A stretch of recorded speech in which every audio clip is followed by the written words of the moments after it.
नमस्कार, मैं प्रद्युमन जोशीला।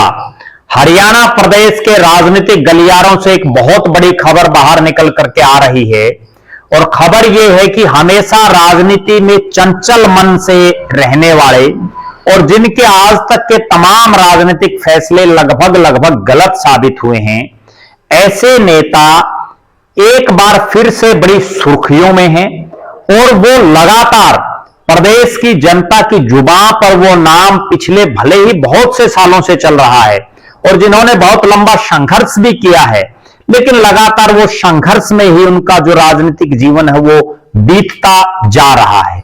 अब देखना यह है कि उनका संघर्ष कोई रंग लाता है या वो यूं ही संघर्ष में जो है थपेड़े खाते रहेंगे इसी संघर्ष के। ये फैसला अगले एक सप्ताह में हो जाएगा।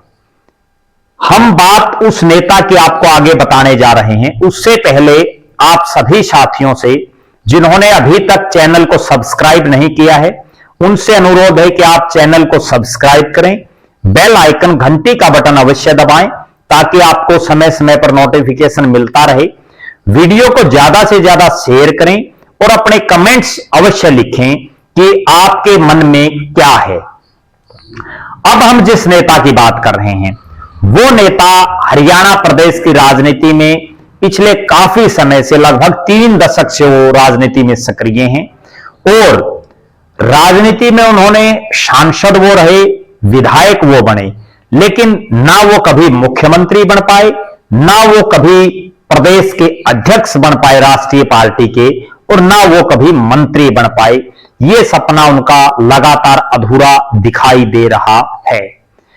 अब जो अगला एक सप्ताह है वो उनके लिए बड़ा महत्वपूर्ण है, उनके राजनीतिक जीवन के लिए बड़ा महत्वपूर्ण है, उनके नेताओं जो उनके साथ लगे हुए साथी और कार्यकर्ता हैं उनके लिए बड़ा महत्वपूर्ण है। मैं बात करने जा रहा हूं हरियाणा प्रदेश के कई सालों तक मुख्यमंत्री रहे, जिन्होंने केंद्र की सरकारों को चलाने का काम किया, जो केंद्र में मंत्री रहे, चौधरी भजनलाल के छोटे बेटे कुलदीप बिश्नोई की।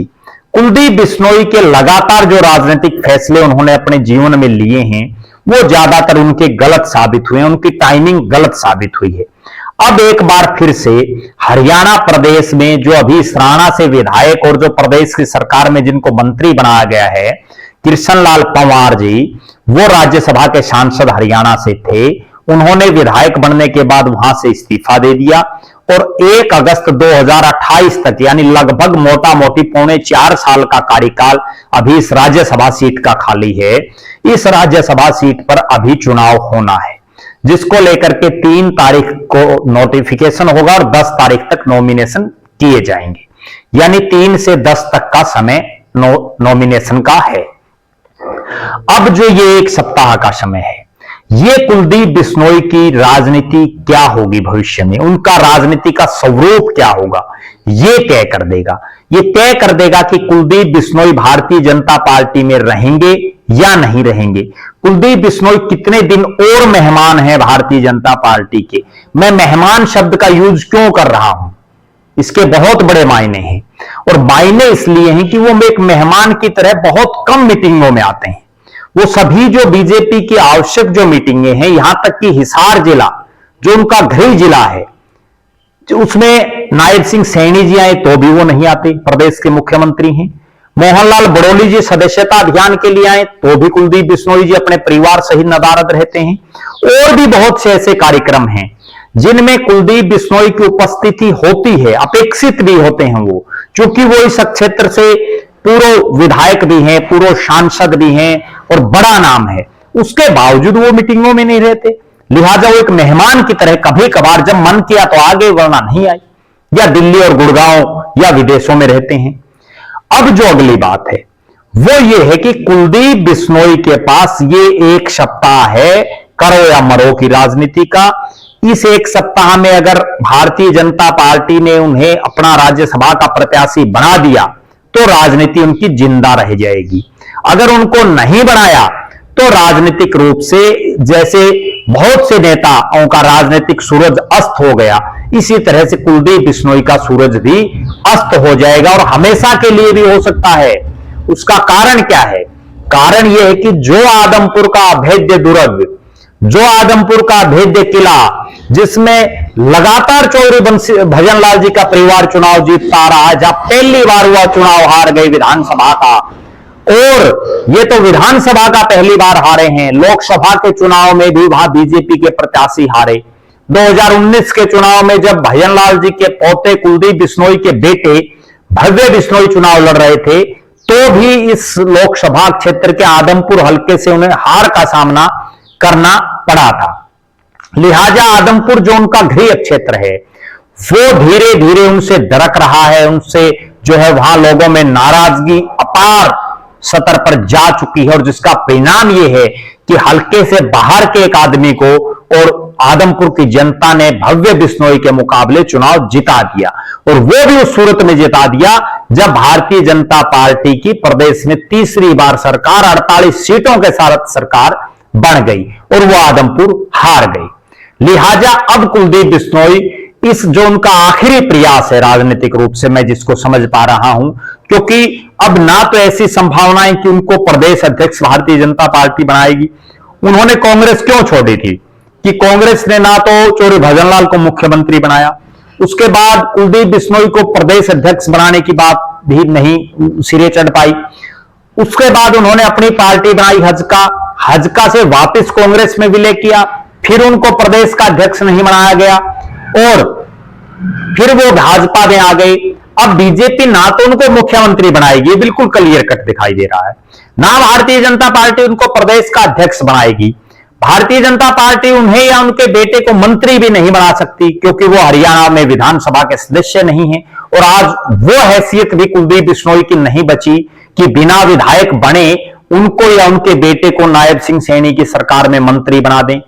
अब लोकसभा का चुनाव भी अभी 4.5 साल बाकी है। अब केवल एक ही ऑप्शन उनके पास है, और वो ऑप्शन इसी एक सप्ताह तक है।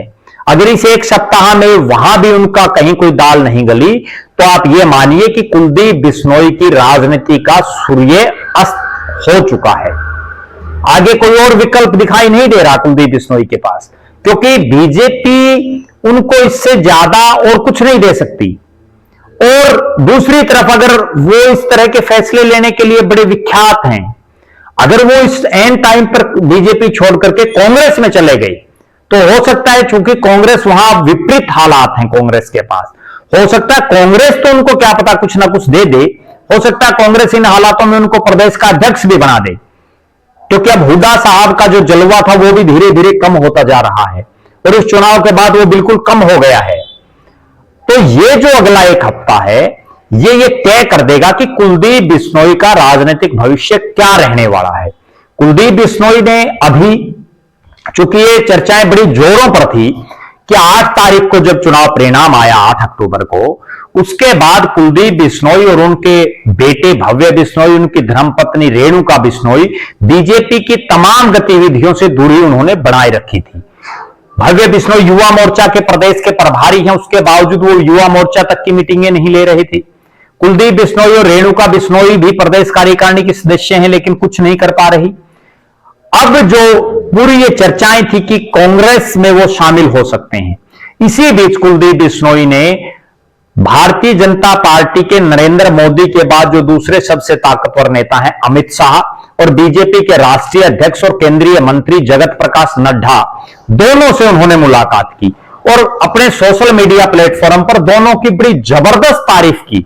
इतनी तारीफ की कि अगर उनके शब्दों को आप पढ़ेंगे तो निश्चित रूप से आप भी ये सोचेंगे कि चौधरी भजनलाल जी का बेटा कुलदीप बिश्नोई और इतनी तारीफ कर रहे हैं, तो लिहाजा माजरा क्या है आपको भी समझ में आ जाएगा। अब वो ये आखिरी प्रयास, आखिरी जोड़ तोड़ कर रहे हैं कि किसी ना किसी तरह से ये राज्यसभा की सीट पर कुलदीप बिश्नोई का दांव लग जाए। अब देखना यह है कि भारतीय जनता पार्टी का शीर्ष नेतृत्व क्या कुलदीप बिश्नोई को इतना मजबूत अब भी मान रहा है जब वो खुद आदमपुर से चुनाव हार गए। क्या भारतीय जनता पार्टी अब भी कुलदीप बिश्नोई में कोई दमखम उनको दिखाई दे रहा है? क्या भारतीय जनता पार्टी को कुलदीप बिश्नोई अभी भी काम के नजर आ रहे हैं? क्या भारतीय जनता पार्टी को कुलदीप बिश्नोई के पास अभी भी एक मजबूत वोट बैंक दिखाई दे रहा है? इन सब सवालों का जवाब आने वाले एक सप्ताह में पता चल जाएगा, जब भारतीय जनता पार्टी हरियाणा से किसे राज्यसभा में अपना प्रत्याशी बनाती है। क्योंकि बहुमत बीजेपी के पास है, जिसको भी प्रत्याशी बनाएंगे वो निर्विरोध चुना जाना लगभग निश्चित है और उसकी जीत तो निश्चित है, इसमें तो कोई दो राय नहीं है। हम लगातार जो है इस राज्यसभा सीट के संदर्भ में भी और कुलदीप बिश्नोई का राजनीतिक भविष्य क्या हो सकता है उस पर भी आपके बीच में लगातार अपनी बात रखते रहेंगे। कुलदीप बिश्नोई चूंकि अभी बड़े राजनीतिक के साथ साथ सामाजिक जो एक विवाद चल रहा है उनके साथ, जो बिश्नोई समाज ने उनको जो बिश्नोई रत्न दिया हुआ है वो वापस लेने की जो है घोषणा मुकाम में जो समाज की एक बैठक हुई उसमें देवेंद्र बूडिया जो बिश्नोई समाज के अध्यक्ष हैं और जिनको संरक्षक होने के नाते कुलदीप बिश्नोई ने एकाएक हटा भी दिया था, उनकी जगह जिनको बनाया उन्होंने भी बनने से इनकार कर दिया था। तो उनका राजनीतिक जो के साथ साथ जो सामाजिक जो दायरा था वो भी धीरे धीरे उसमें भी कमजोरी आती जा रही है।